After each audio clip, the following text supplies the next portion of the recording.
In the shadow-choked forests of Black Hollow, where time stilled and birds dared not sing, a legend festered for over a century of a cursed carnival known only as the Devil's Playground, an infernal realm that appeared every 13 years, when the moon bled red and the veil between worlds thinned, luring the curious and the damned with promises of wonder, joy, and eternal escape. It was on one such night, under skies pulsing with unnatural crimson light, that 6 friends, Elora, Jonah, Piper, Mason, Luca, and Sienna, drifting through the rusting carcasses of forgotten towns on a spontaneous road trip, stumbled across a half-rotted sign nailed to a tree reading "The devil welcomes you one night only," with an arrow pointing into the dense, whispering woods. And though instinct screamed to turn back, something deeper and darker pulled them in. The deeper they wandered, the less they seemed to understand. Where they were, the trees grew unnaturally tall, their limbs like skeletal arms, reaching out to entangle the unwary, and the path seemed to bend and twist behind them,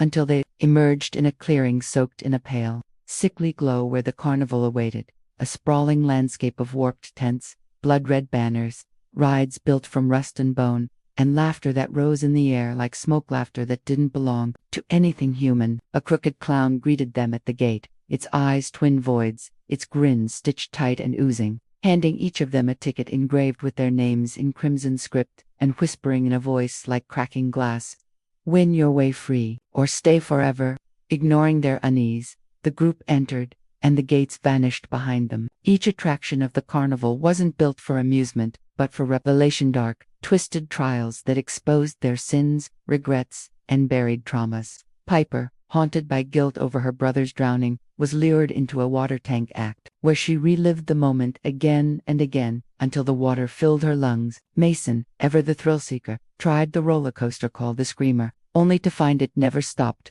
looping through nightmarish realms of twisted flesh and burning skies, his body broken anew with each turn. Jonah entered the hall of mirrors, where instead of his reflection, he saw dozens of versions of himself, each worse than the last cheater, killer, liar, until he could no longer remember who he really was. Ilara, unlike the others, felt the pull of the carnival deeper in her bones. Visions haunted her since childhood: a man with a skeletal face in a red velvet top hat, a burning carousel, her own name whispered by unseen mouths, and it was in the central tent, the grand pavilion, that she finally met him, Lucien, the ringmaster, tall, elegant, draped in shadow and silk, his eyes glowing like embers, who revealed the truth. Her family's bloodline was the reason the carnival endured, for her great-great-grandfather had made a pact with him long ago: power and prosperity in exchange for his bloodline's eternal debt, their descendants marked as fuel to keep the playground alive. Lucien offered her a choice: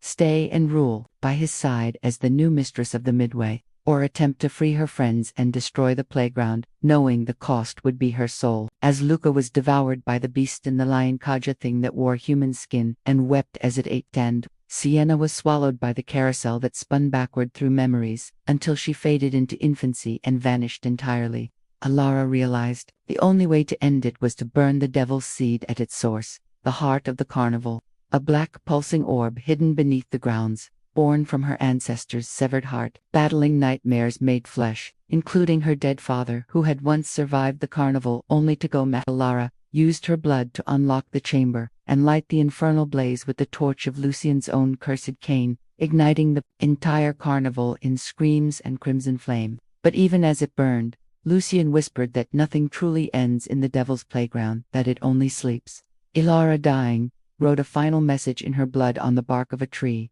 "Do not follow the laughter," before the flames consumed her. And though the forest grew silent once more, and the land where the carnival stood turned to ash, far away, in a quiet town where shadows stretched just a little too long, and a child dreamed of carnivals without ever having seen one, a golden ticket appeared on their windowsill, fluttering gently in the breeze. The words "Admit one" gleaming under the blood-red moon. Asterisk.